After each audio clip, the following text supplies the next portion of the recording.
Hola, ¿qué tal? Buenas tardes, buenos días, buenas noches a todas y todos quienes nos están viendo, quienes están siguiendo esta transmisión. Estamos en la segunda mesa del día de hoy del coloquio internacional Benditas o Malditas Redes Sociales, Retos, Regulaciones y Alternativas para la Democracia Digital. El día de hoy tenemos una mesa de lujo. Vamos a hablar sobre marcos legales y justicia sociodigital, y por eso nos acompañan personas especialistas y expertas en la materia. Internet es un bien público y como tal debe resguardarse. Sin embargo, estamos en un momento complejo, en un momento difícil, en el que el marco es el consumo, en el que la lógica que impera es la lógica del capital. Hay una guerra prácticamente intestinal por los datos entre corporaciones, entre distintas organizaciones y el ciudadano. Los ciudadanos, las ciudadanas quedan en segundo plano. ¿Qué hacer? Es una de las grandes preguntas. ¿Cómo regular? ¿Desde qué enfoque? Si desde el enfoque de derechos, hacia dónde, en qué momento estamos. Son algunas de las preguntas que están en el aire y que son necesarias responder, reflexionar. Por eso el día de hoy vamos a estar discutiendo, en este caso las expertas y los expertos, vamos a estar reflexionando sobre el tema. Dicho eso, a continuación va a tener la palabra en esta mesa la doctora Socorro Aprés Salgado. Me permitiré leer su semblanza. Ella es licenciada en Derecho por la UNAM, es doctora en Derecho por la Universidad de Salamanca, pertenece al Sistema Nacional de Investigadores, el SNI, es especialista en Derecho a la Información, Derechos Humanos y Libertad de Expresión, Derechos de los Pueblos y Asuntos de Género. Actualmente se desempeña como directora del Seminario de Filosofía del Derecho de la Facultad de Derecho aquí en la UNAM. Le damos la palabra, tiene 15 minutos y posteriormente vamos a continuar de la misma manera con los otros presentadores. Bienvenida, doctora, y la escuchamos. Muchísimas gracias, Julián. Es un gusto estar compartiendo esta mesa con tan distinguidos ponentes, entre ellos tanto lo que es Luis Ángel, Ulrich y Federico. Quiero iniciar con una presentación. Me pareció el tema que estamos titulando es Marcos Legales y Justicia Sociodigital. Sin embargo, yo he invertido, porque finalmente, si estamos hablando de justicia sociodigital, finalmente seguimos con esa apropiación o con esos espacios de disputa. Ese espacio de disputa hoy es el espectro digital, ¿no? Finalmente, seguimos dentro de este tipo de, ahora sí que apropiaciones importantes para todo lo que son y todas los que finalmente no han tenido voz, ¿no? De ahí que me gustaría empezar primero con qué vamos a entender por justicia sociodigital. Dentro de lo que es esta justicia sociodigital o la definición que para nosotros es importante tomar en consideración aquí, ¿sí? Es dejar claro, ¿sí? Que finalmente lo que buscamos o lo que se pretendemos es que todos poseamos derechos humanos, en los que es necesario frenar la exclusión, la marginación de unos grupos y que estos grupos son los que deben cobrar la voz, ¿no? Ellos deben decir y ellos deben de ser visibles para disolver lo que es esta exclusión y esta discriminación en estos campos de disputa, ¿sí? Lo que hoy realmente estamos aquí comentando no es una cuestión que sea nueva, porque hoy estamos hablando de la disputa del ámbito digital, ¿sí? Pero es la búsqueda de la justicia que ya en sí mismo también hemos buscado desde esta perspectiva, también en lo que vendría siendo otro campo de disputa, que son las calles, ¿no? Hoy las redes sociales, ¿sí? Igual que lo que vendrían siendo las redes sociales es igual o es equiparable a esa toma de lo que son las calles. Hoy lo que estamos planteando para lograr esta justicia sociodigital es cómo desde esta perspectiva, le vamos a hacer para que sea viable esa justicia sociodigital, ¿no?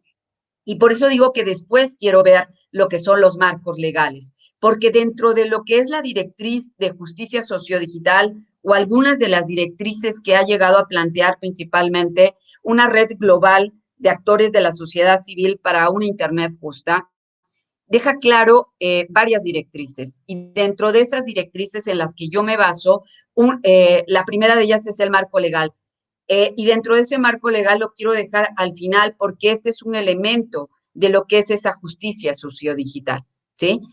Y antes de entrar a esto, me gustaría mencionar qué implica otra de las directrices, que es la apropiación de las tecnoestructuras como espacios públicos. Hoy es importante que definitivamente nos apropiemos de las redes sociales y de los motores de búsqueda. Y para apropiarnos desde esta perspectiva de las redes sociales y de esos motores de búsqueda, es necesario vencer varios retos. Y uno de los primeros retos que cabe mencionar es el tema de la información veraz y plural.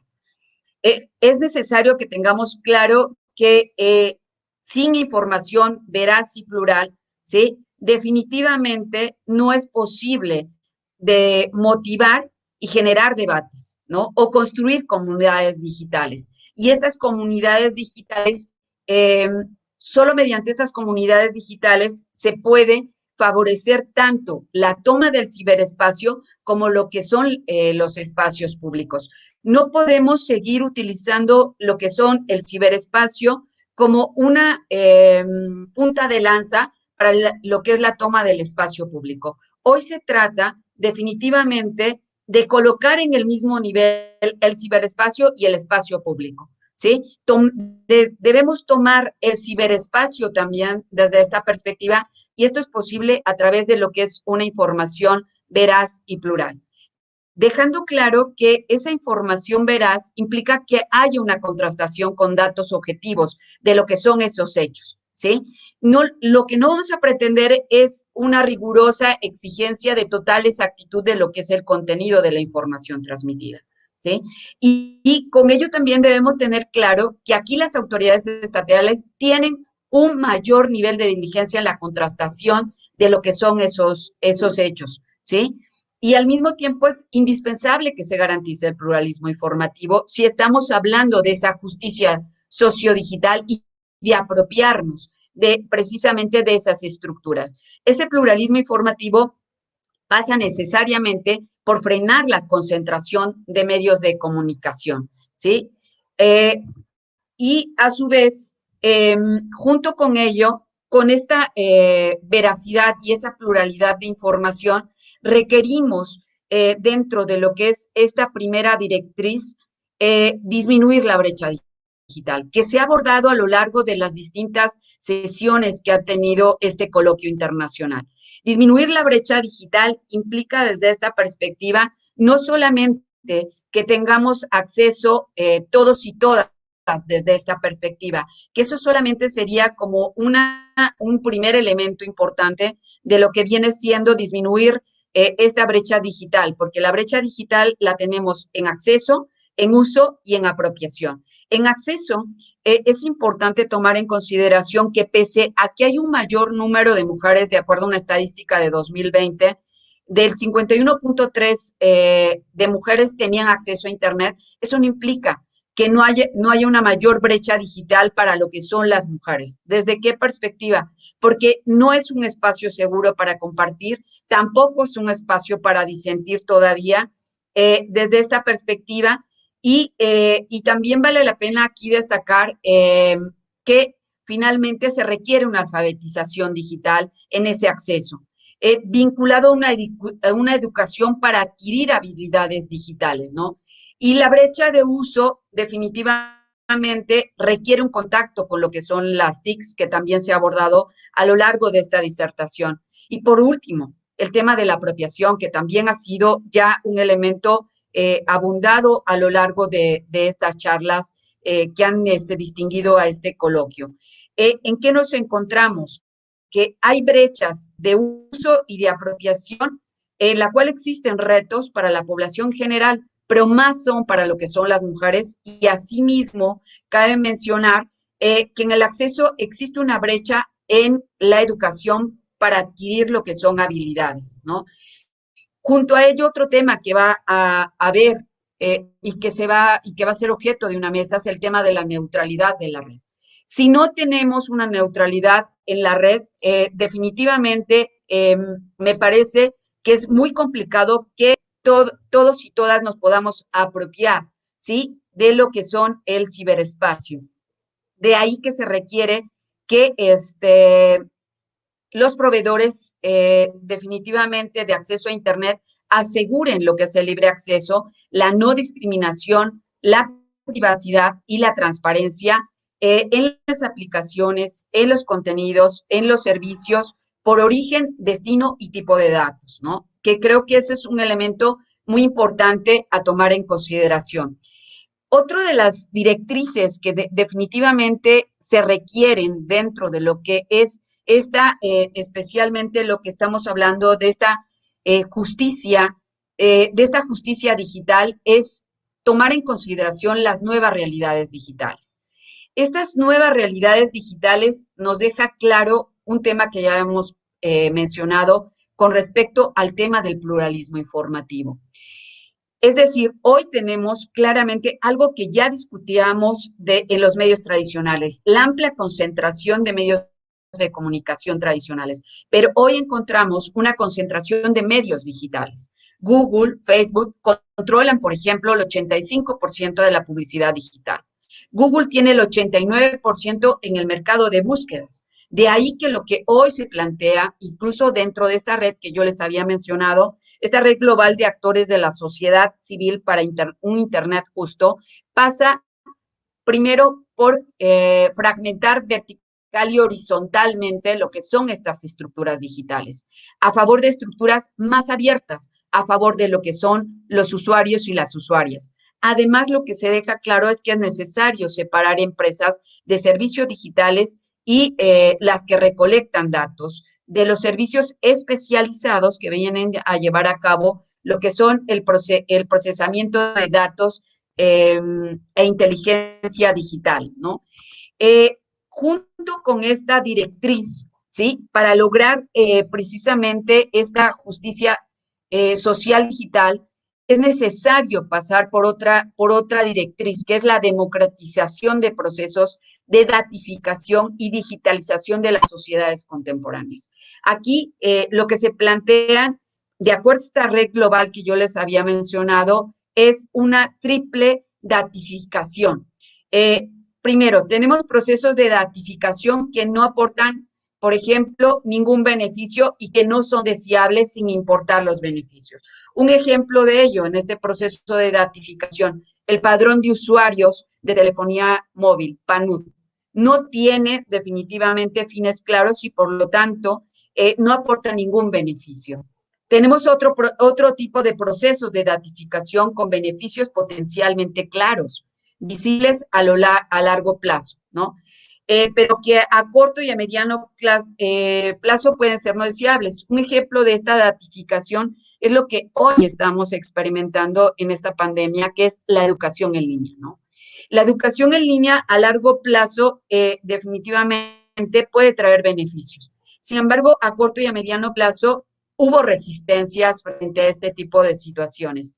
Otro ejemplo que quizás no entra dentro de esta clasificación, sino definitivamente en un primer momento pudiera parecer a corto plazo beneficioso, a largo plazo puede ser peligroso, son las bibliotecas que hoy se están generando en esta época de pandemia, ¿no? ¿Por qué? Porque pueden ser utilizadas para prescindir de lo que son la planta docente, ¿no?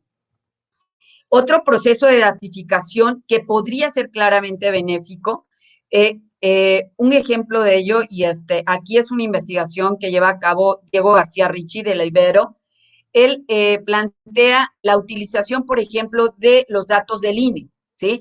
El padrón del INE con fines de identificación de personas desaparecidas. La propia Ley General de Personas Desaparecidas, ¿sí?, deja claro la posibilidad de este intercambio y esta colaboración de datos. Y tendría fines claramente benéficos, además el marco normativo lo permite, ¿sí? Ahí nos damos cuenta, frente a este tipo de situaciones, de estas directrices que nos plantean, que realmente es posible, solo venciendo estos retos, es posible hablar de esa justicia sociodigital.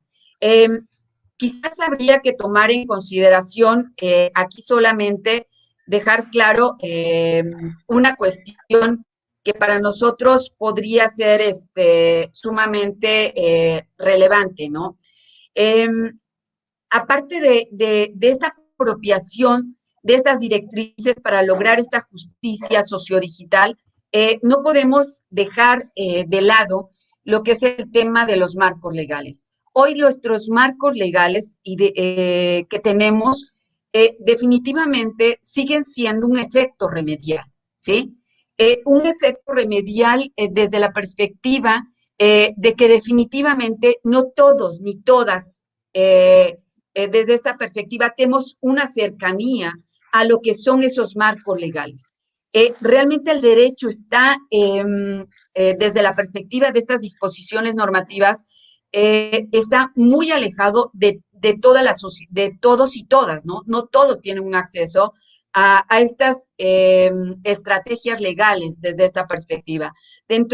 Con estas limitaciones, aún así, estos marcos legales, aunque son efectos remediales, han sido un elemento a través de la cual, a través de litigios estratégicos, han permitido reaccionar frente a lo que es ese control por parte de un grupo económico también de lo que son los espacios digitales.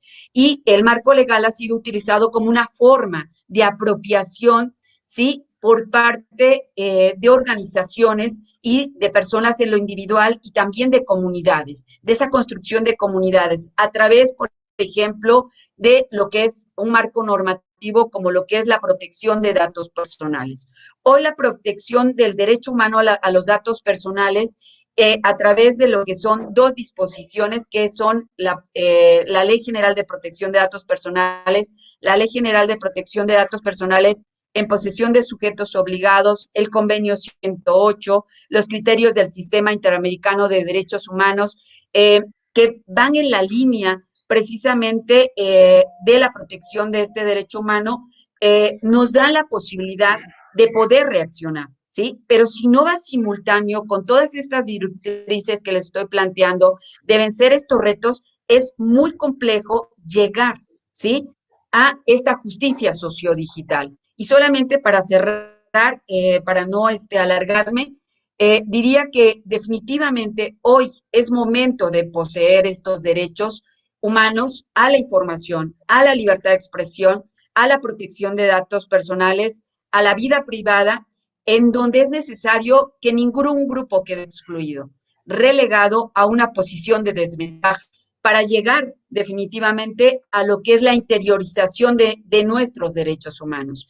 Es necesario definitivamente continuar con lo que es la toma del ciberespacio para vencer lo que son finalmente estos retos que les he planteado, que cuestionan definitivamente la falta de justicia sociodigital y con la existencia definitivamente de brechas digitales, de acceso y de apropiación, de concentración en redes sociales y de buscadores, sí, definitivamente no es posible hablar de esa justicia sociodigital.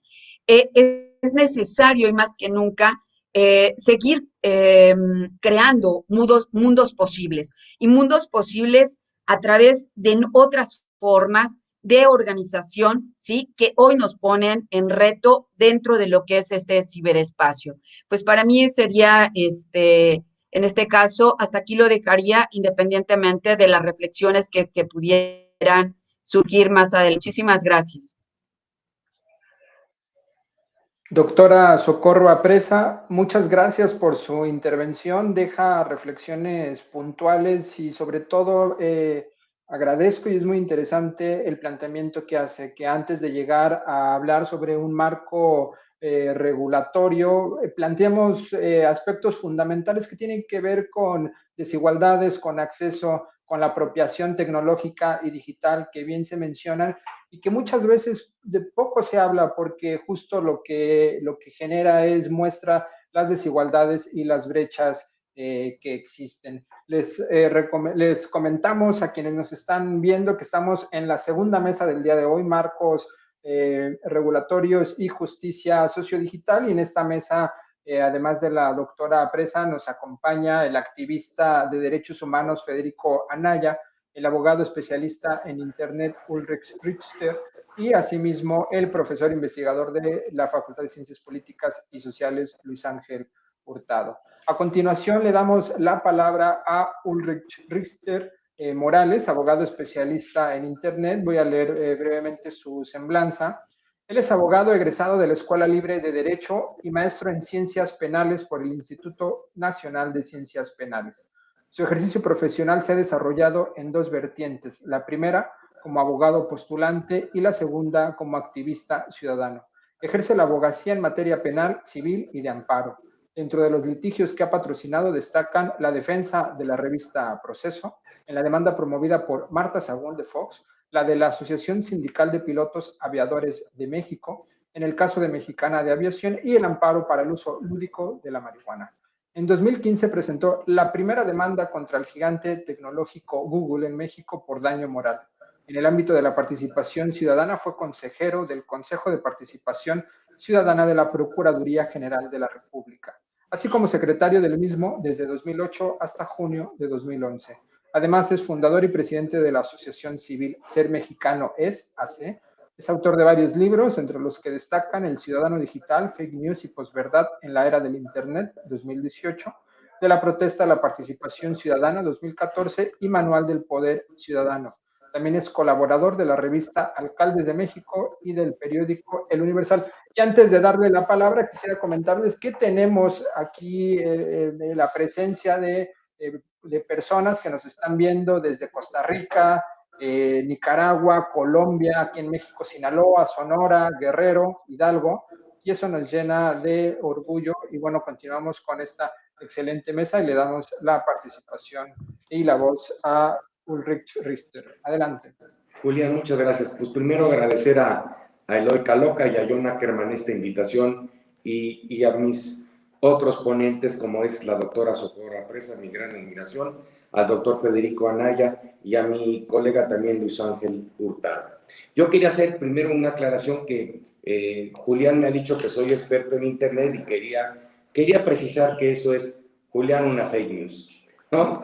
Porque mi tema es hablar de las fake news y quería poner como entrar con este punto para aclararlo, porque yo creo que el único experto en el Internet es el gigante tecnológico Google. Entonces es, como lo ha dicho Eric Schmidt, que fue el CEO de Google, que poca gente conoce lo que es el Internet. Y estos gigantes tecnológicos son los que efectivamente han aprovechado esta riqueza, este río de lo que es en la era tecnológica el Internet. Agradezco, te digo, esa situación que me diste, pero así quisiera aclararlo, ¿no? Porque los expertos, pues son los gigantes tecnológicos que han hecho algunas maravillas a raíz del Internet y otras, como ha dicho la doctora, pues se han apropiado de este espacio tecnológico. Y bien decía Marshall McLuhan que el medio es el mensaje. Mi ponencia viene sobre el tema de las noticias falsas, de las fake news. Primero hay que aclarar que noticia es una información sobre algo que se considera interesante a divulgar. Por un lado, entonces, tenemos la noticia veraz y por el otro lado tenemos las noticias falsas que a raíz de la era de Trump se consideraron las famosas fake news y que a raíz de la época de Trump se fueron haciendo, pues conociendo este tema de fake news. Pero la historia nos remonta que desde antes, incluso desde algunas guerras pérsicas, algunos alzaban la mano diciendo que ya habían ganado cuando no lo habían hecho. Yo les quiero explicar un ejemplo importante de una fake news. En las elecciones presidenciales del 2018, un líder priista recientemente, por desgracia, falleció y dijo que a las 3 de la tarde de ese domingo que el PRI iba arriba, que el PRI iba ganando las elecciones. Y efectivamente varios medios o redes sociales toman esa noticia y la empiezan a divulgar. Ya nos dimos cuenta que la historia ha dicho que eso fue, pues, falso, porque a las 3 de la tarde el partido político mencionado, pues, no iba ganando las elecciones. Pero, ¿qué efectos podría tener? Que cualquier persona que tuviera acceso a esas redes sociales pudiera decir, oye, va ganando el partido X, pues voy a votar por este partido que va ganando. Ahí vemos qué efectos puede tener una noticia falsa, ¿no? Y el término, como ustedes lo han visto, pues fake news, y es, como también la doctora lo ha comentado, de esta justicia, de cómo tratar estas fake news. A los gigantes tecnológicos no les gusta que uno les diga, oye, es que en tu motor de búsqueda hay fake news, ¿y tú qué estás haciendo para poder detectar o eliminar estas fake news que están en los motores de búsqueda o que están incluso en el Internet? Y algunos discursos de las tecnológicas pues nos contestan en ese lenguaje matemático que los ha llevado a estas alturas. No, ya estoy haciendo un algoritmo para detectar las noticias falsas. Y no se preocupen, dice también Facebook, ya estamos implantando nuevas políticas. El problema es que estas políticas, los gigantes tecnológicos, ellos las decretan y ellos saben cuándo las ponen en marcha.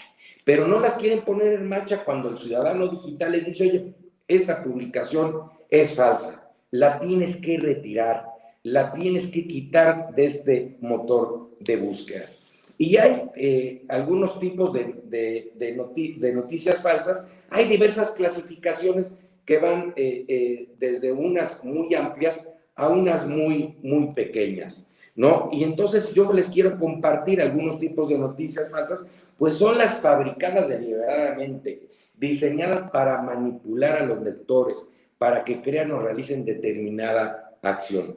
En caso, por ejemplo, de los grupos terroristas que siembran historias falsas para reclutar adeptos o difundir odio, de delincuentes que promueven beneficios falsos para extorsionar. Hoy los hemos visto también en la época de la pandemia. ¿Qué efectos nocivos puede tener una vacuna? No te vayas a vacunar por esto. Entonces, efectivamente, el mundo del Internet, de esta era tecnológica, se ha llenado de un virus. Este virus, pues son las fake news. Y más aún, en este primer apartado que digo, las historias falsas, pues son las fabricadas deliberadamente.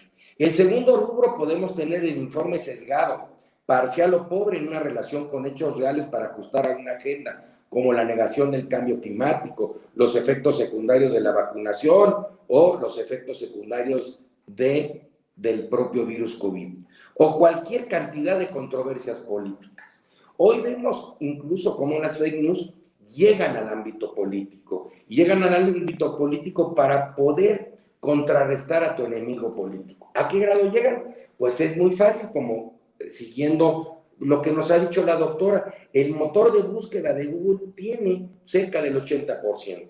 Pues entonces vamos a crear un blog contra mi contrincante político y lo podemos acusar de que les gusta, de narcotraficante, de que ponemos su foto y le ponemos unas armas exclusivas del ejército, o de que estuvo detenido y ponemos su foto y le simulamos que tiene pues paquetes de cocaína, ¿no? Y lo subimos a la plataforma del gigante tecnológico. Y decimos, miren, este candidato ha sido perseguido por la justicia, o este candidato es narcotraficante.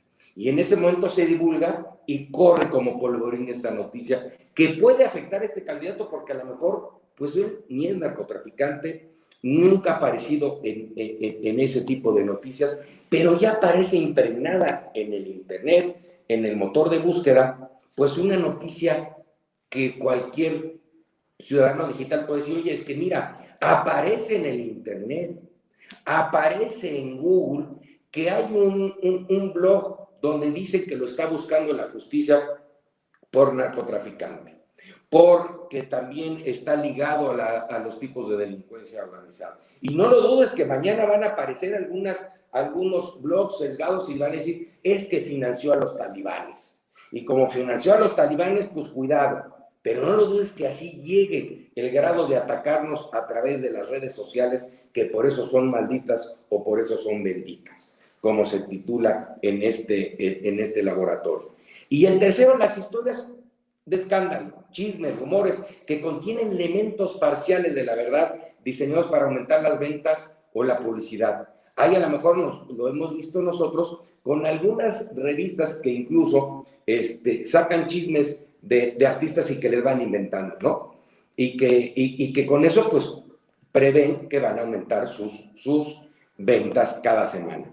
Y luego, por último, la sátira, las bromas que se toman al pie de la letra. Tenemos que tener mucho cuidado con el tema de las sátiras porque tiene sus límites. Bueno, pues una vez que hemos planteado lo que son las fake news, su clasificación, vamos también a este marco jurídico que lo ha dicho con toda claridad y con una brillante exposición la doctora Socorro Álvarez. Pues efectivamente tenemos la Constitución en 2 artículos que muchos de nosotros ya conocemos, el artículo 6º y 7º constitucional. El primero que refiere a que la manifestación de las ideas no será objeto de ninguna inquisición judicial o administrativa, sino en el caso de ataque a la moral, a la vida privada o a los derechos de terceros, de los que ha expuesto muy atinadamente la doctora Álvarez. O provoque algún delito o provoque o perturbe el orden público. Y el siguiente artículo también es que, bueno, el derecho a la información, que debe también estar la libertad de difundir opiniones, información e ideas a través de cualquier medio es inviolable. Pero estos artículos, también las plataformas tecnológicas, pues los utilizan a veces también para seguir en ese nicho o en esa nube, hablando de temas digitales, de que no se les puede tocar porque aparezcan noticias falsas en el motor de búsqueda o en el Internet. Pero hay que distinguir, y esto es muy importante, uno de los mayores mensajes que quiero compartir con ustedes, de que muchas veces cualquier ciudadano digital pretende que se quite del motor de búsqueda una denuncia veraz. Vamos a poner el ejemplo como si su servidor el día de hoy saliera tomado de un restaurante de Reforma y yo estuviera caminando de un lado a otro de la calle, tambaleándome por el grado de alcoholemia. Y algún medio lo toma o alguna persona lo dice, bueno, aquí está el licenciado Richter, que estuvo en el laboratorio de Tlatelolco y va con una cantidad de alcohol inmensurable. A lo mejor va muy contento, pero va con la cantidad de alcohol. Y yo el día de mañana, que veo que está en las redes sociales, cualquiera que ustedes quieren poner, si quieren Twitter o en el Internet, el abogado expositor de Tlatelolco Lab andaba alcoholizado por Reforma. Y entonces yo voy y le trato de pedir a un medio de comunicación, vamos a suponer que saliera en un periódico mi foto, y le trato de pedir al medio de comunicación que retire esa noticia porque no me gusta, porque de alguna manera me desprestigia. Pero ¿qué pasa si en el supuesto de que ese hecho no sucedió? Yo no acudí a Reforma, yo no fui a un bar, yo no salí de alguna manera en el estado de ebriedad y publican, abogado sale alcoholizado de la cantina de Reforma. Entonces, por un lado, podemos ver que si fuera cierto, ¿cómo voy a pedir yo que un medio de comunicación pueda retirar una noticia que es veraz? Eso es muy importante porque se llega a confundir por las personas, no, pues es que yo voy a retirar. Ahorita pongo este ejemplo, pues a lo mejor muy simple, pero puede haber ejemplos de todos, como a lo mejor en el caso de Anaya, pues él quiere, Ricardo Anaya, retirar una nota cuando sus propios compañeros de partido lo denuncian en PGR. Dice, oye, esa nota a mí hoy no me conviene. No me conviene porque me están denunciando en esa ocasión ante la Procuraduría General de la República. No me conviene que la vean porque se va a ligar con el evento que hoy tengo, de que pues efectivamente ya es acusado de un evento que los jueces penales resolverán, pero esa nota, reitero, esa nota donde los panistas llegan y lo acusan penalmente, incluso algunas declaraciones del candidato priista, Mid, pues hoy no le favorece. Y se las voy a quitar porque no me conviene, incluso en mi defensa legal, en mi defensa de mi imagen, que ya me habían acusado casi por lo mismo mis propios compañeros de partido, y la quiere quitar. Entonces, este es un debate muy interesante, porque en el juego democrático, pues a las personas, a nosotros, a los ciudadanos digitales, nos interesa saber esa nota.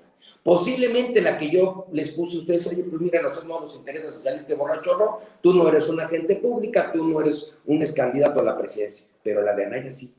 La de Anaya sí, porque se está postulando a la presidencia. Y entonces llega con el medio y le dice a cualquier medio, el que ustedes quieran, el Universal, el Reforma, el Milenio, cualquiera, ¿no? Y dice, oye, retira esa noticia. Ay, quiero que la retires porque ataca mi personalidad, ataca mi prestigio. Y el medio, ¿qué le contestaría? Oye, es veraz. Y en un país donde hay democracia, pues esa nota tiene que, de alguna manera, quedarse. Pero si fuera falsa, y él dice, oye, a mí nunca me denunció tal personaje de mi partido político PAN, o nunca declaró Pepe Mit que yo estuviera metido en este tema. Y entonces te suplico que como no existe esa nota que señalan, pues que se retire, porque sí me está causando una molestia. Ese es mi mayor punto que quiero compartir con ustedes, que ahora se llega a confundir si vas a borrar una nota o pides el retiro de una nota, incluso porque es veraz, que existe por los derechos ARCO, y que te molesta, porque hoy le molesta a Anaya esos antecedentes, incluso para plantearlos en su defensa jurídica y política. Oye, tus mismos contrincantes políticos hicieron lo mismo que hoy está haciendo la fiscalía que te está acusando.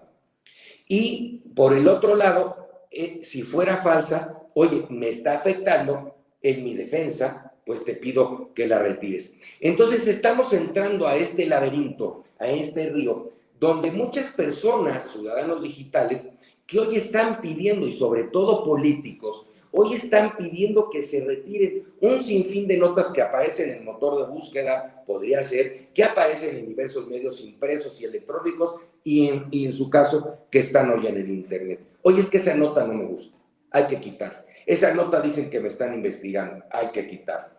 Entonces, es un punto que en un país con estos artículos sexto y séptimo constitucionales, y que son pilares de una democracia, la libertad de expresión e información, pues que también tengamos los límites hasta dónde sí se puede retirar una nota que es veraz o no se puede, y lo que sí, una fake news. ¿Por qué yo digo que la fake news sí se puede retirar? Porque si es fake news, pues no está amparada bajo los artículos sexto y séptimo constitucionales.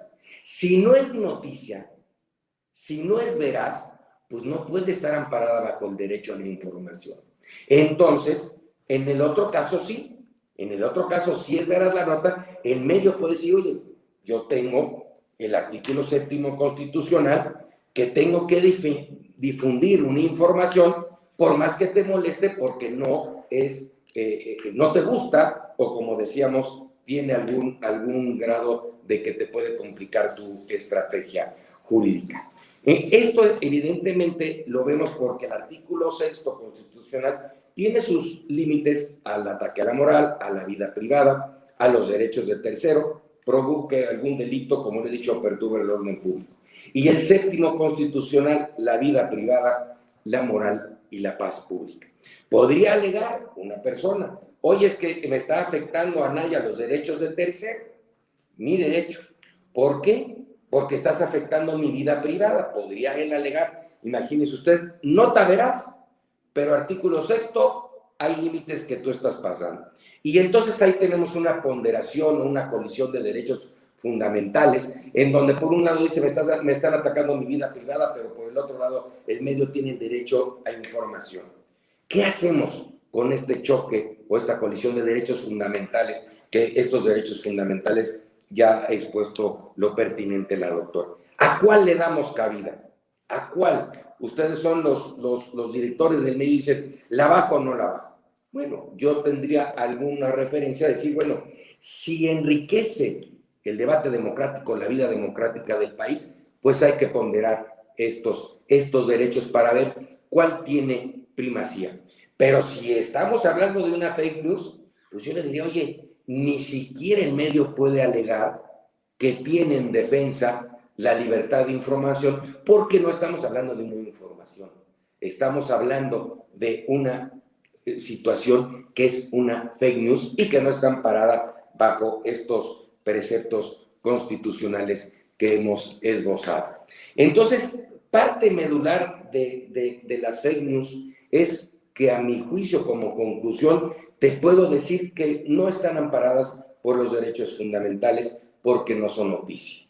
Las noticias, verás, que van en el juego democrático, sí tienen esas vertientes. Hoy confluyen, se pierden, se llega a confundir si tú estás utilizando por tus derechos ARCO de retirar una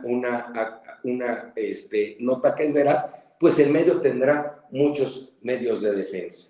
Pero ya para terminar, como dice la doctora, la justicia sociodigital, estos retos de cómo se han incrustado estos gigantes tecnológicos en esta era tecnológica que ellos dominan, y ellos son los que dicen, esta nota la bajo, esta nota no la bajo, así sea fake news o sea una nota veraz. Y vemos cómo van subiendo en su poderío, que hoy controlan, como lo dijo la doctora, el 80% y el 89% en búsquedas. Imagínense nomás, como yo le llamo ahora, que si puede ir cerrando, perdón, maestro Richter, por favor. Si puede ir cerrando, por favor, su intervención. Controla la mayor parte de las búsquedas. Por eso, si quieres saber de ti, pues pregúntale al oráculo Google. Para concluir, las fake news no están amparadas, en mi criterio, en los pilares constitucionales y en un juego democrático. Muchas gracias a todos ustedes por escuchar.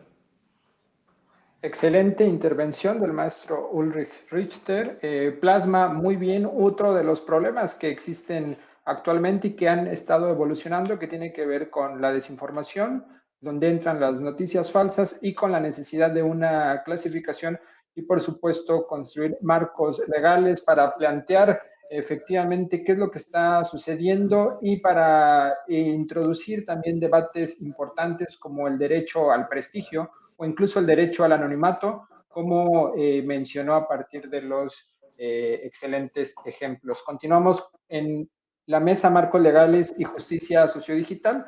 A continuación, le daremos la voz a Federico Anaya Gallardo, activista de derechos humanos y abogado general del Instituto Politécnico Nacional, es asesor jurídico del Centro de Derechos Humanos Fray Bartolomé de las Casas y abogado de la Diócesis de San Cristóbal de las Casas, Chiapas, de 1994 al año 2000. Activista y defensor de derechos humanos, cuenta con estudios de doctorado en ciencia política por la Universidad de Georgetown en Washington, D.C., ha sido asesor parlamentario del Congreso de la Unión, fue abogado general de la Universidad Autónoma de la Ciudad de México 2013-2016, analista y colaborador de Rompeviento Televisión por Internet, y actualmente se desempeña como abogado general del Instituto Politécnico Nacional. Le damos la palabra y adelante. Muchas gracias.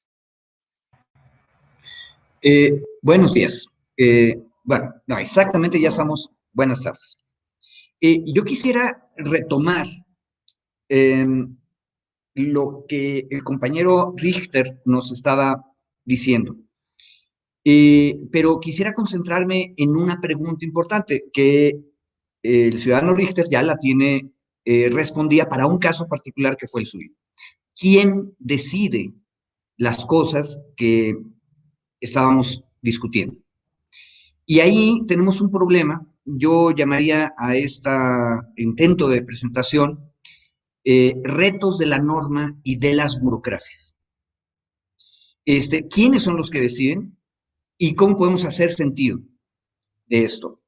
Es decir, no es nada más el marco legal general, sino específicamente en dónde es donde deberíamos buscar la justicia, que nos dice el título de nuestra mesa, la justicia sociodigital.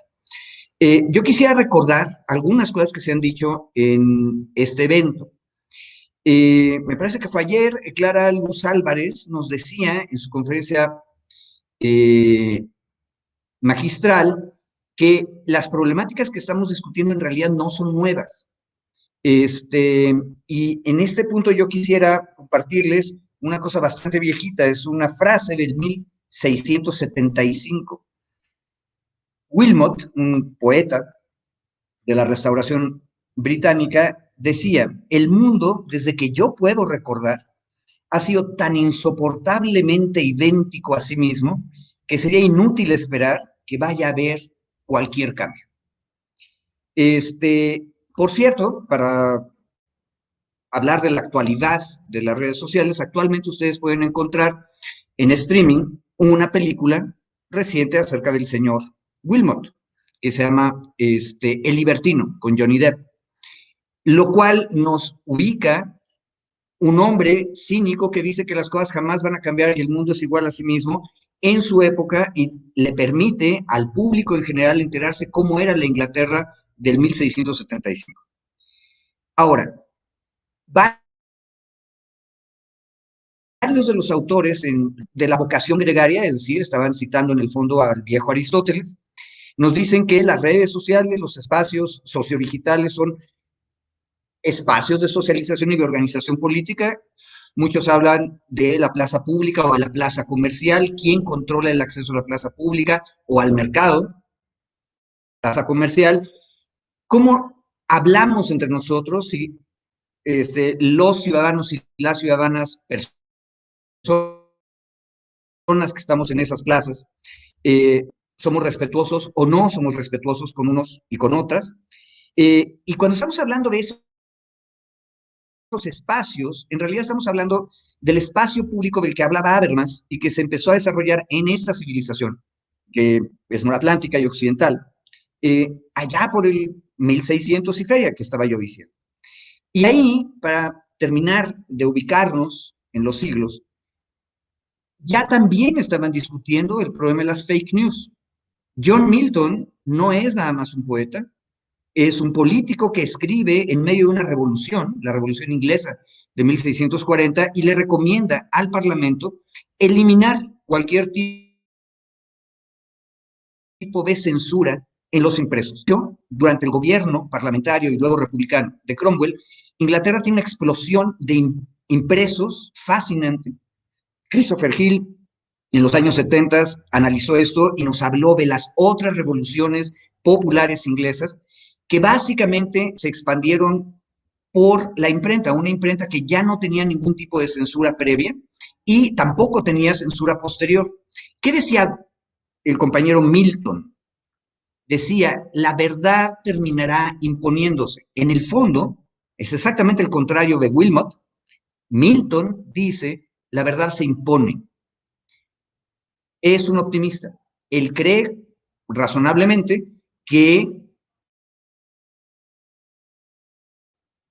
largo nivel de la discusión y eventualmente todos y todas seremos mejores como sociedad gregaria que discute en público todos sus problemas. Ahora, ¿qué papel tiene la tecnología en esto? Tampoco es una cosa nueva.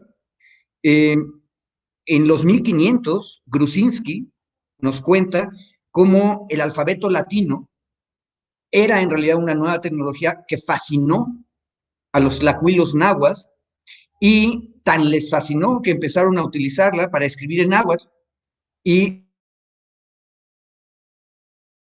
por eso el primer concilio mexicano, o sea, cuando se reunieron los 3 o 4 obispos que había nombrado el primer régimen colonial, su tema a discusión era prohibir que la gente copiara la Biblia y escribiera y reescribiera la Biblia, porque estaban haciendo sus propias narraciones.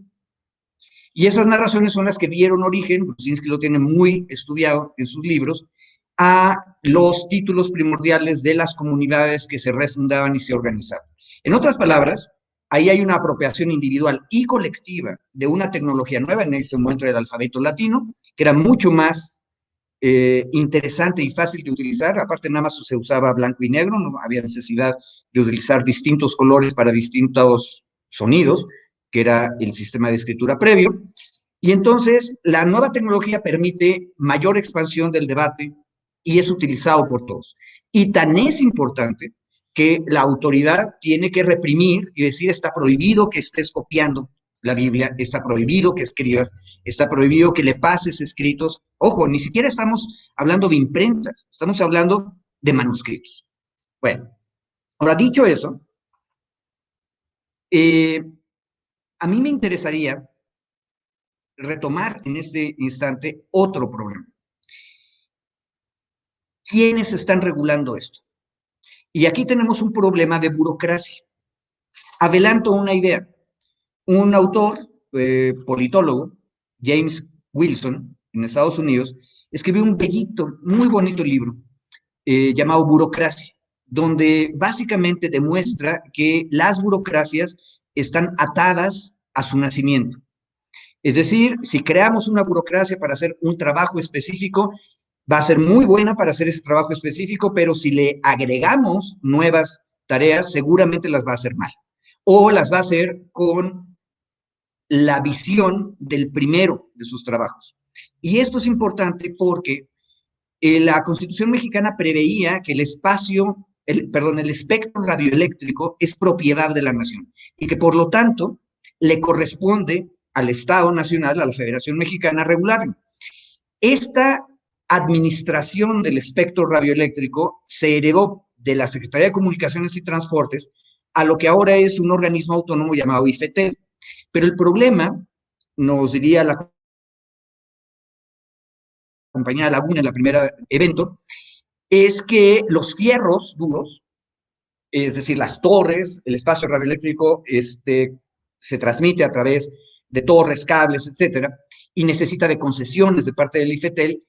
La vocación burocrática de esa regulación impide otras tareas. Y resulta que a lo largo de los últimos 20 años le agregamos al IFETEL otra serie de cosas a regular, como por ejemplo, ellos son los que tienen que vigilar que haya un defensor de las audiencias.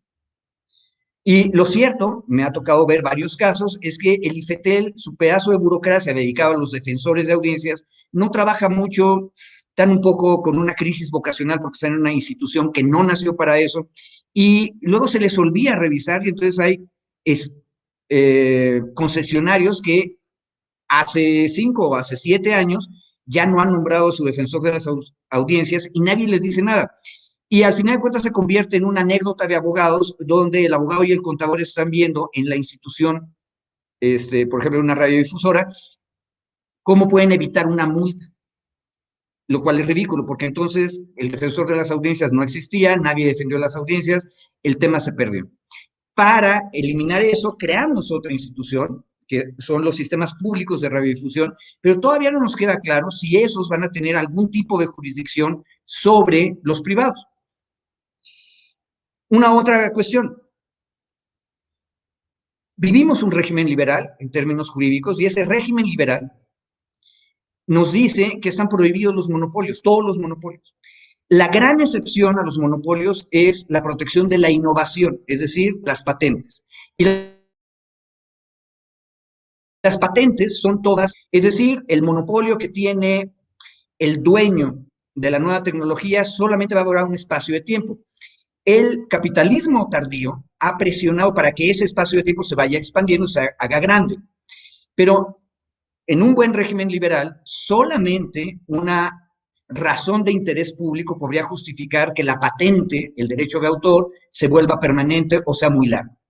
Y eso es exactamente lo que no han querido aceptar los dueños monopolizadores de las redes sociales. Ahora, ¿quién administra ese otro tema? Ya vimos el IFETEL, ve lo de los fierros y no defiende bien a las audiencias, pero ¿quién administra la cuestión de monopolios, patentes? Otra serie de institutos, Indautor y el Instituto Nacional de la Propiedad Industrial, que son entes administrativos creados y nacidos para la protección de los derechos de los inventores y de las industrias que tienen secretos industriales. Para regresarnos otra vez al siglo XVI y hacer una mención de un dicho que hoy es políticamente incorrecto, eso se llama la iglesia en manos de Lutero, o nuestra fortaleza en manos de nuestros enemigos. No va a haber defensa de las libertades ciudadanas, del interés público, si la institución que los tendría que proteger en este caso, en contra de los monopolios permanentes, en contra de patentes que lo que hacen es privatizar cosas que deberían ser públicas. No va a haber defensa si los institutos que creamos están controlados por los tenedores de patentes. Por último, una referencia a nuestro siglo XIX. La otra institución en la que el ciudadano Richter ha litigado y ha ganado son los tribunales. Podemos demandar que el mal uso de las noticias sobre mi persona sea retirado o sea sancionado de alguna manera o me den derecho a explicarlo. Y podemos ganar los juicios. Pero ahí el problema que tenemos es que nuestro sistema de tribunales es terriblemente difícil para que la mayor parte de la población pueda acceder a la justicia. Y aquí una cosa interesante. Ahí por los 1870, aunque ustedes no lo crean, los radicales eran los tuxtepecos, es decir, los porfirianos. Y los moderados eran los juaristas y los lerdistas.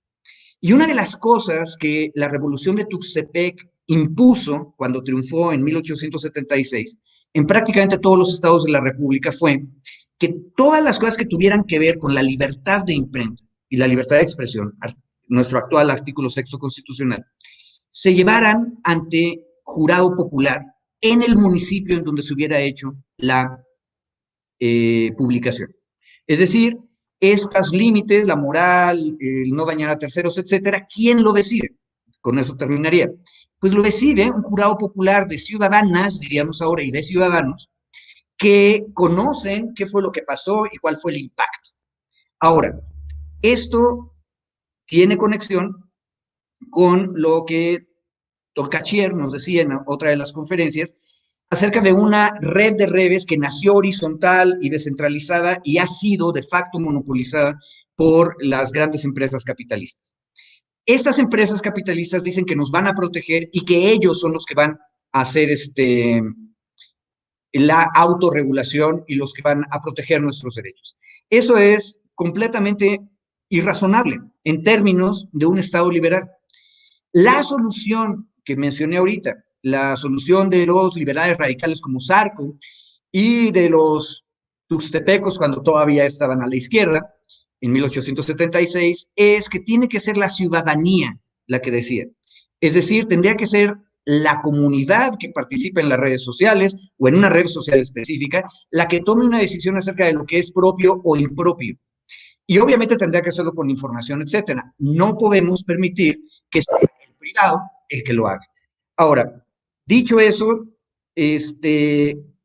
terminaría mis apuntes con lo que empecé. No hay nada nuevo bajo el sol, porque los seres humanos seguimos discutiendo de manera democrática y libre, pero los instrumentos que el Estado liberal a partir del siglo XIX en Occidente, que es la civilización en la que estamos viviendo, creó en la idea de libertad que es protegida no por los jueces, no por instituciones burocráticas, sino por la ciudadanía que en colectivo discute cada caso, es un sistema que puede autorregularse realmente. Pero si ustedes se fijan, esto no es la autorregulación neoliberal que dice autorregúlate empresa privada. No, es autorregúlate comunidad. Y creo que deberíamos trabajar más en eso y en este sentido fortalecer los sistemas públicos de radiodifusión. Recordando aparte que el problema que tenemos es que nuestras instituciones están regulando pedacitos de las cosas, los fierros, el IFETEL, la expresión y la libertad y la honra, los tribunales, las patentes, el Indautor o el Instituto Mexicano de la Propiedad Industrial. Habría que empezar a pensar de manera más sistémica. Y con eso cierro. Muchas gracias por esta excelente intervención, doctor Federico Anaya. Vamos evolucionando, vamos transitando en estas reflexiones, en esta mesa. Es necesario también hablar sobre quién regula, cómo, cuál es la fuerza que tiene cada uno de los institutos que pueden generarlo, que pueden ejecutarlo. Ya mencionó al IFETEL, por ejemplo, y las limitaciones que puede tener. Y en esa línea continuamos con la mesa Marcos Legales y Justicia Sociodigital. A continuación tenemos a Luis Ángel Hurtado. Él es doctor en comunicación por la Universidad Iberoamericana, maestro en ciencia política por la Sorbona de París, especialista en diseño de campañas y comunicación por la UNAM, académico de la Facultad de Ciencias Políticas y Sociales de la UNAM. Es autor de diversos capítulos y artículos científicos sobre medios de comunicación, redes sociales e Internet. Autor del libro Fake News, el enemigo silencioso, de las elecciones presidenciales de 2018 a las pandemias desinformativas del COVID-19. Es analista en diversas revistas y canales informativos. Actualmente es analista en medios de información como La Octava y IMX. Le damos la palabra y antes quisiera señalar que al final de esta participación vamos a tener una ronda más bien, tenemos poco tiempo de preguntas, una pregunta para cada persona que ha expuesto y con eso vamos a cerrar y también comentarles que la conferencia de Clara Luz Álvarez y la ponencia de Javier Tolcacher que comentó hace rato el doctor están presentes en nuestro portal, así es que invitamos a todas ustedes que entren a la página y vean las participaciones que ya han estado. Así es que le damos la palabra a Luis Ángel Hurtado. Doctor, muchas gracias. Muchísimas gracias. Para mí todo un honor y todo un placer estar con ustedes. Primeramente agradecer a mis compañeros de mesa, por supuesto, para mí todo un honor estar con tan distinguidas personas. Creo que han abordado temas, elementos muy importantes a debate, a reflexión y por supuesto análisis. Me gustaría en mi participación abundar sobre la diferencia entre el modelo de comunicación política tradicional y el modelo de comunicación política digital que actualmente estamos viviendo. Primeramente, el modelo de comunicación política tradicional dominó básicamente la esfera pública, social y por supuesto política, pues prácticamente más de la mitad del siglo pasado. Y por supuesto a inicios todavía de este siglo, ese modelo de comunicación política tenía gran presencia y gran fortaleza. Un modelo de comunicación política que era más que democrático, era un modelo de comunicación más bien jerárquico, y en el cual pues podíamos ver que según Dominic Bolton hay tres elementos o tres personajes o tres principales fuentes emisoras que son legítimamente las autorizadas por la misma sociedad para expresarse en el ámbito de lo público desde el punto de vista de lo político. ¿Cuáles son esas tres fuentes o esos tres elementos? Primeramente, los políticos. Los políticos son la principal o la primera fuerza emisora de comunicación política dentro de este espectro. Entre los políticos encontramos precisamente a candidatos, encontramos a partidos políticos, a instituciones y por supuesto a todos aquellos personajes que hacen política. Digamos, en ese momento estamos hablando que estas personas generan agendas políticas y estas agendas transitan a el segundo elemento de la comunicación política, que es precisamente los medios de comunicación. Los medios de comunicación son aquellos que recuperan esas agendas políticas y las llevan a su, digamos, a su escenario o a su agenda mediática y deciden a partir de ello qué se vuelve noticia y qué no se vuelve noticia, qué es noticioso o qué debe de debatirse en el espectro precisamente de la agenda mediática.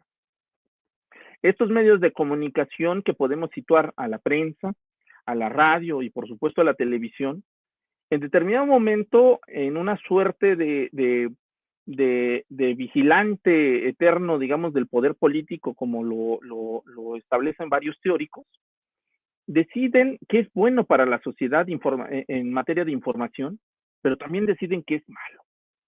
Deciden qué político puede entrar y qué político no puede entrar.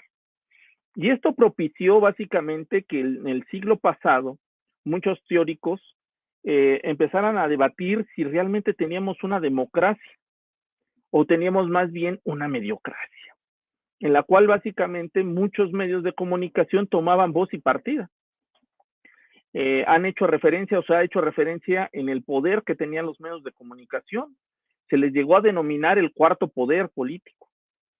Y estos medios de comunicación en determinado momento podían colocar en el debate a una figura, la cual lógicamente cuando la colocaban, pues era porque entre su discurso o entre su agenda política, pues beneficiaba los intereses de los propietarios de estos dueños. Pero por otra parte, también estos mismos medios de comunicación decidían qué político o qué políticos no entraban en la agenda mediática. ¿Por qué? Porque básicamente estos medios o estos políticos iban en contra de los intereses, no solamente del poder político, sino de los intereses de los propietarios de estos medios.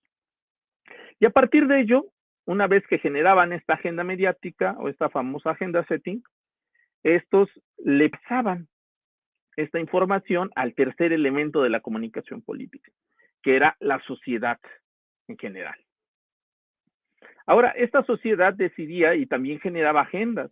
En determinado momento estaban de acuerdo o no de acuerdo con la agenda política que se trataba de establecer.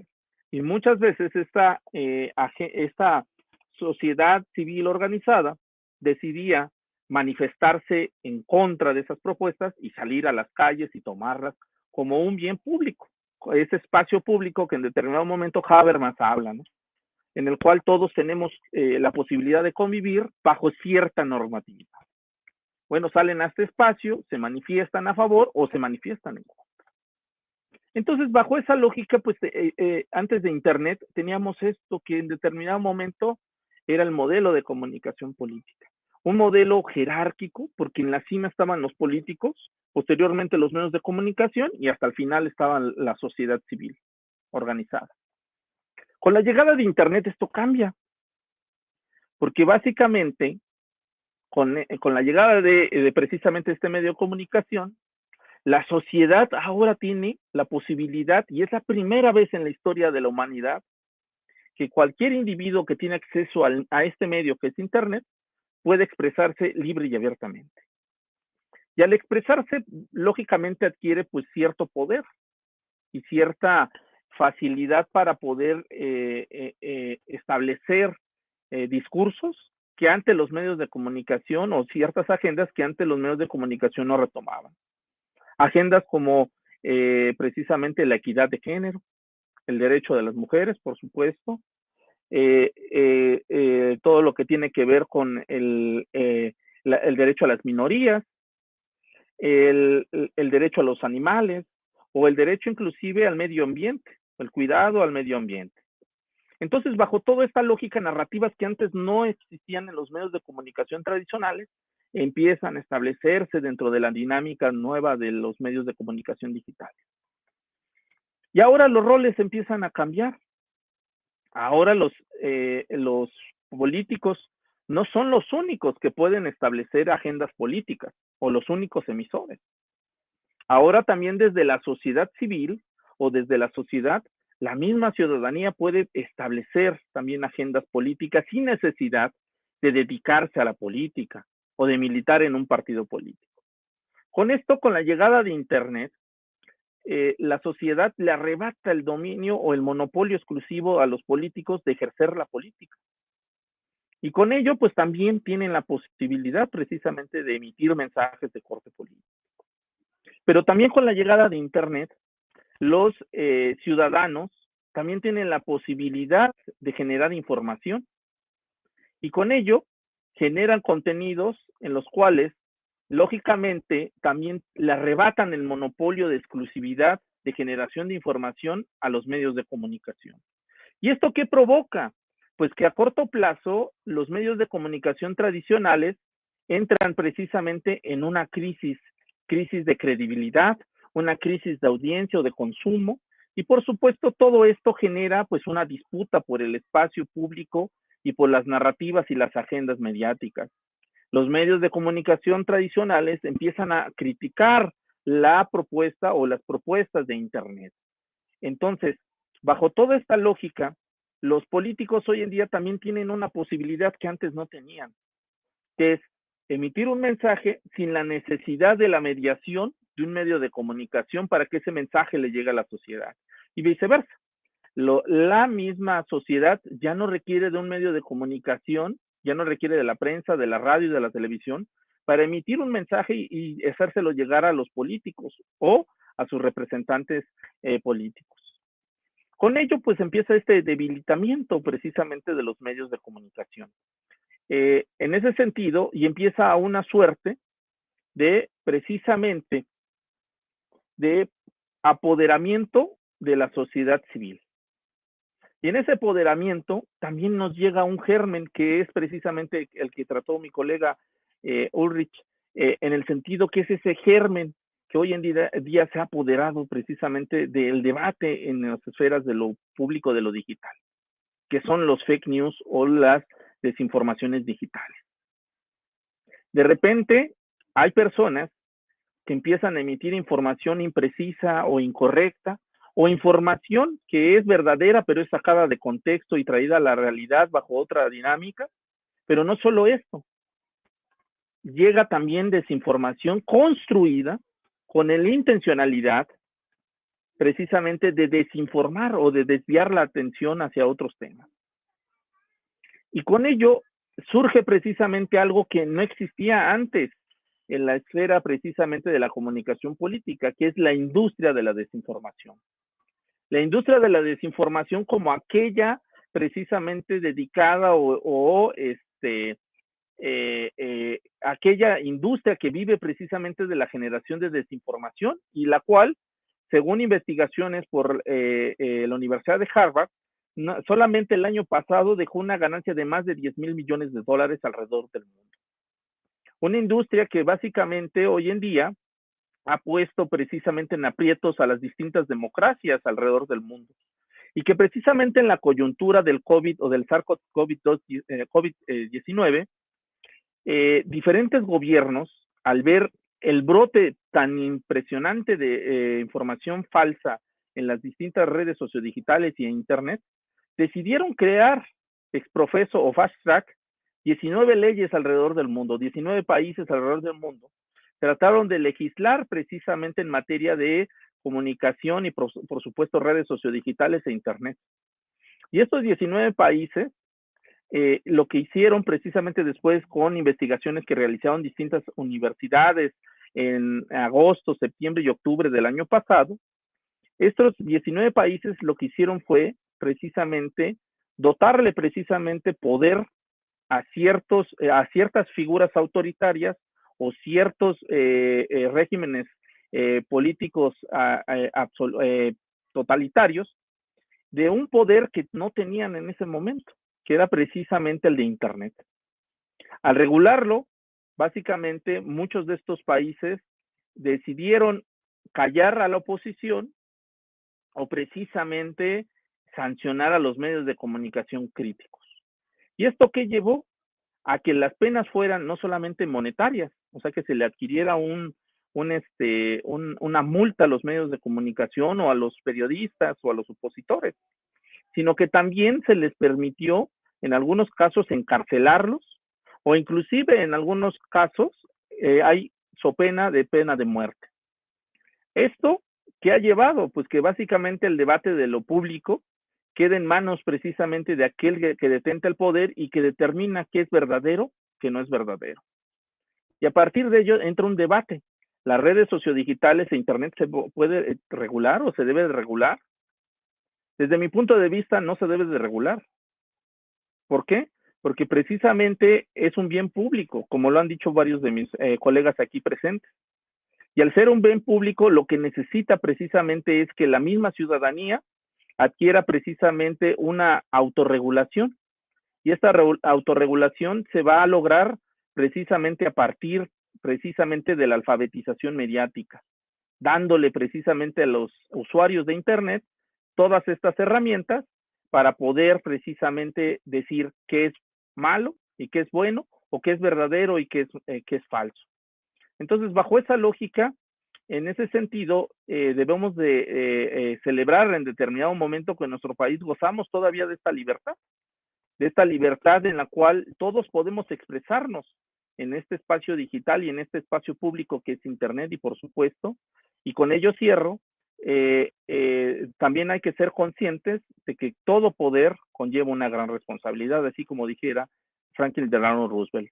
Con ello termino mi participación y agradezco, por supuesto, a mis colegas aquí presentes y, por supuesto, a los organizadores de este evento. Muchas gracias. Doctor Hurtado, muchas gracias. Regular o no regular, plantea y ya da su punto de vista, polémica en esta mesa, por supuesto.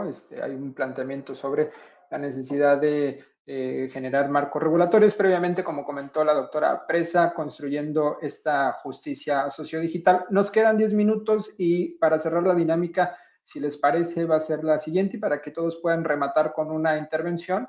Les haré una pregunta a cada uno de ustedes y tienen un minuto para contestar y así cada quien pueda participar. Les recordamos que estamos en la mesa Marcos Legales y Justicia Sociodigital de este coloquio internacional, benditas o malditas redes sociales. Continuaré con el orden en que fuimos presentando en esta mesa. Y bueno, la primera pregunta es para la doctora Socorro Apresa, y es en un momento en el que hay grandes problemas estructurales como los que ya se señalaron, acceso, también hay un problema ahí de derechos, de brechas que están ahí presentes. ¿Cómo poder impulsar esta no solo justicia social como planteamiento, sino también esta regulación cuando hay una percepción de libertad, cuando el usuario internauta en general se siente libre, se siente con esa holgura navegando y que puede ser como un elemento que está ahí, que no ve como una necesidad esta demanda, y no solo que no la vea, sino también porque estas plataformas invisibilizan el problema. En ese contexto, ¿cómo impulsar este marco regulatorio? Muchas gracias. Gracias a usted, Julián. Me parece que ya se ha enfatizado un punto muy importante a través de la alfabetización digital. La alfabetización digital dota de herramientas a lo que son todos y todas y le da la posibilidad de apropiarse de lo que es finalmente estas infraestructuras digitales. Si no nos apropiamos de estas estructuras digitales, ¿sí? Es muy complejo poder reaccionar, ¿sí? Es cierto algo que planteaban desde esta perspectiva, que son problemas desde siempre. ¿Cómo nos apropiamos antes del espacio público, hoy del ciberespacio? La única forma de apropiarnos de este ciberespacio es definitivamente a través de conocer la posibilidad de poder reaccionar frente a cuestiones de desinformación. ¿Cómo nos organizamos? Y quizás yo diría, expandir lo que es la interacción entre los distintos grupos, crear comunidades a través de lo que son los mecanismos, políticas públicas de alfabetización digital, conocer lo que son nuestros derechos, qué es lo que podemos exigir desde esta perspectiva, cómo nos podemos apropiar de contenidos dentro de lo que son las infraestructuras, cómo podemos incluso reaccionar frente a esa concentración de medios de comunicación hoy digitales, ¿sí? ¿Cómo podemos reaccionar frente a esos gigantes? Y esa posibilidad la tenemos a través de esas redes. Incluso en mesas anteriores, ¿cómo utilizamos el software libre? ¿Cómo utilizamos el software libre para no depender definitivamente nuevamente del mercado? Que siga siendo el mercado el que directamente nos plantee cómo organizarnos y quiénes tienen voz o quiénes no tienen voz, ¿no? Esos grupos multimedia que finalmente están generando, o esos grupos económicos que son los que nos dicen quién tienen voz y quiénes no, y quiénes pueden acceder a justicia y quiénes no. Desde esta perspectiva yo diría que hoy definitivamente es a través de esa interacción de esas comunidades a través de una alfabetización digital, de políticas generadas desde la sociedad que podemos reaccionar frente a esos grandes grupos económicos y cambiando la propia noción y estructura de lo que es pensar que solo lo que es el derecho nos va a dar posibilidad de reaccionar. Eso no quiere decir que no tomemos un marco normativo que definitivamente nos da posibilidades. Nos da posibilidades, hace rato mencionaban el tema del derecho al olvido. Hoy tenemos posibilidades, sí está regulado, lo siento. Cuando dicen que no está regulado, ya está. La Ley de Protección de Datos Personales nos da posibilidades de poder reaccionar frente a situaciones donde se está, desde esta perspectiva, planteando la vulneración del derecho a recibir información veraz, ¿no? Ahí tenemos también, cuando se apropian de nuestros datos personales, la posibilidad de reaccionar. Cuando estamos en una situación que se está vulnerando el derecho a recibir información de interés público, también tener cuidado que también podemos reaccionar frente a este tipo de situaciones. Hay criterios ya, hay definitivamente Muchas criterios de la gracias, Corte Interamericana, ¿no? En doctora. este respecto, ¿no? Y creo que ahí cerraría. Disculpe, Julián, que me emocioné. Muchísimas gracias a No, todos y a adelante, es un todas. tema apasionante. No, se agradece, la pasión es un tema que debemos de discutir y con ese ímpetu. Ahora, la siguiente pregunta para el maestro Richter nos las hace llegar Rafael Vicente de Maracaibo, de Venezuela. Una pregunta muy general, ¿cómo nos recomienda pedir el derecho de réplica digital respecto a los ejemplos que daba sobre esta forma que a veces se utiliza para de acoso o para inventar noticias falsas en contra del prestigio de ciertas personas? Mira, yo lo que te puedo decir brevemente, un saludo para tu tierra primero, y segundo, hay que ver las políticas de la plataforma en la que estés utilizando. En algunas partes de algunas empresas tecnológicas tienen un proceso a seguir que hay que cumplirlo, ¿no? El tema es que a veces uno lo sigue y no hacen caso, ¿no? Entonces, lo primero, leer las plataformas, qué políticas tienen, qué procesos te están manejando, y si no, requerir a las oficinas directamente de la plataforma tu petición, ¿no? Sí es muy importante siempre acreditar que tuvo conocimiento la plataforma de tu petición, ¿no? Eso es muy importante porque a veces que dicen las empresas tecnológicas de que se escudan y dicen, es que yo no sabía, es que no me notificaste. Incluso hasta ponen páginas en internet para manifestar este tipo de cuestiones, donde debes de ser muy claro y muy preciso de qué es lo que se le pide para que no puedan después alegar que fue oscura y que no diste los mayores elementos, ¿no? Pero hay que seguir como primera instancia los puntos que ellos manejan, y en segundo lugar, pues tienes desde presentar un documento ya por escrito hasta acudir a los tribunales. Muchas gracias, maestro. Muchas gracias, maestro Richter. Ahora tenemos una pregunta de Máster Urano para el doctor Anaya. ¿Habrá que crear un ente regulador global con representación en cada estado?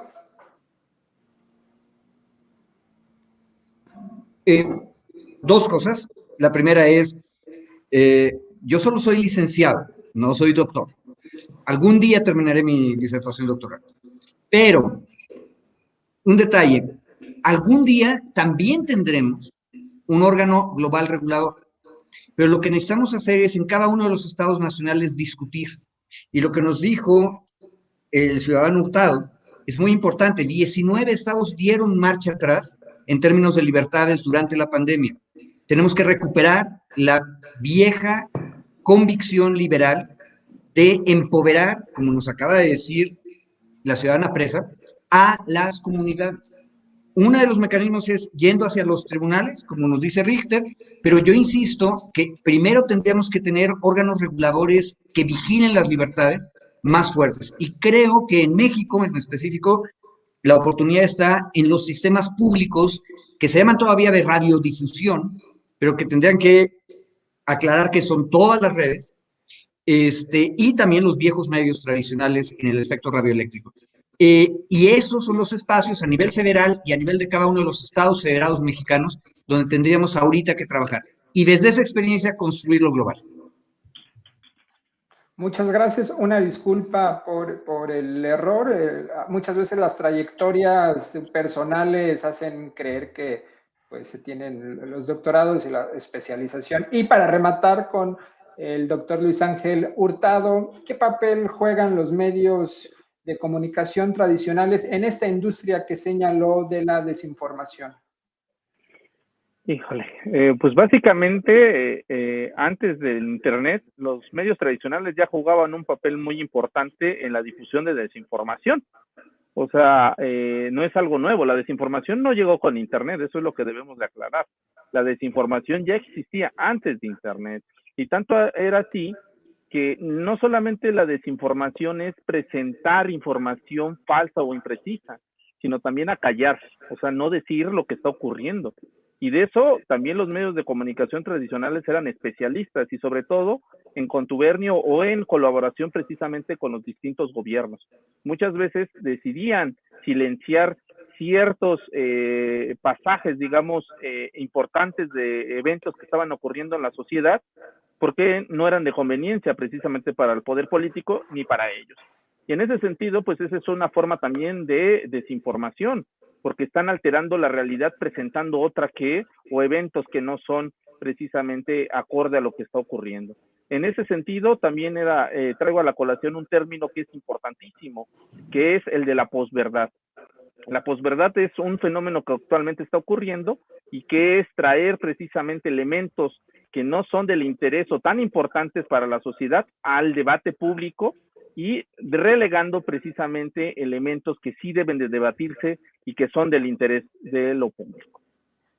Muchas gracias, doctor Hurtado, y con esto finalizamos esta mesa Marcos Legales y Justicia Sociodigital. Les recordamos a quienes nos están viendo que las semblanzas de cada una de las personas que participaron y este video estará también colgado en nuestra página, y los invitamos a continuación a la mesa Privacidad, Datos Personales y Neutralidad en la Red. En otro enlace también, por favor, revisen las redes del PUETS, y agradecemos desde el Tlatelolco Lab y el Programa Universitario de Estudios sobre Democracia, Justicia y Sociedad, a nombre del director John Ackerman, la participación de cada una de ustedes. Muchas gracias y les agradecemos nuevamente su presencia. Gracias. Buenas tardes.